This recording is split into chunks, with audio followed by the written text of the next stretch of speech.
The Adventures of Tom Sawyer by Mark Twain. Chapter 32. Tuesday afternoon came and waned to the twilight.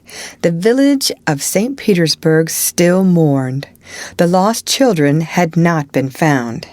Public prayers had been offered up for them, and many a private prayer that had the petitioner's whole heart in it, but still no good news came from the cave. The majority of the searchers had given up the quest and gone back to their daily avocations, saying that it was plain that children could never be found. Mrs. Thatcher was very ill, and a great part of the time delirious.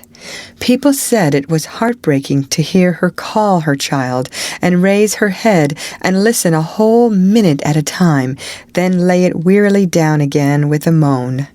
Aunt Polly had drooped into a settled melancholy, and her gray hair had grown almost white. The village went to its rest on Tuesday night, sad and forlorn. Away in the middle of the night, a wild peal burst from the village bells, and in a moment the streets were swarming with frantic, half-clad people who shouted, "Turn out! Turn out! They're found! They're found!" Tin pans and horns were added to the din. The population massed itself and moved toward the river, met the children coming in an open carriage drawn by shouting citizens, thronged around it, joined its homeward march, and swept magnificently up the main street, roaring huzzah after huzzah. The village was illuminated. Nobody went to bed again. It was the greatest night the little town had ever seen. During the first half hour, a procession of villagers filed through Judge Thatcher's house, seized the saved ones and kissed them, squeezed Mrs. Thatcher's hand, tried to speak but couldn't, and drifted out raining tears all over the place. Aunt Polly's happiness was complete, and Mrs. Thatcher's nearly so.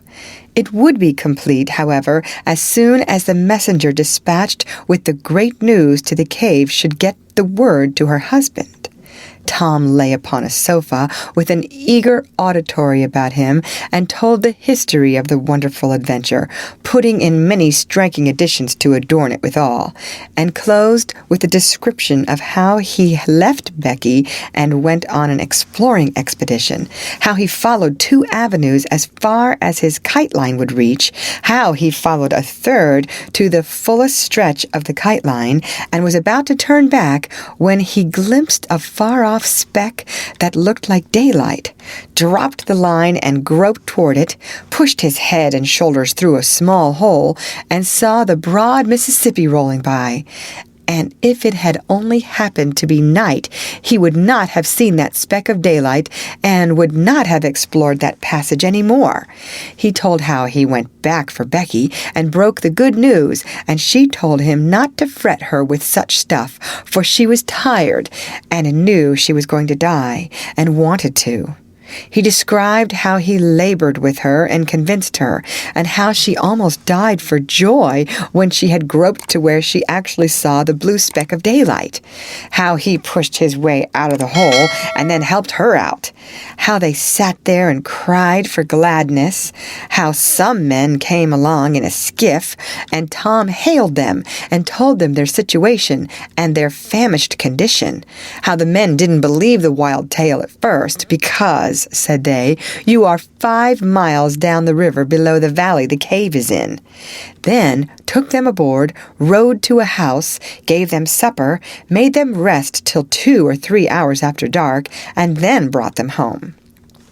Before day dawn, Judge Thatcher and the handful of searchers with him were tracked out in the cave by the twine clues that had strung behind them and informed of the great news.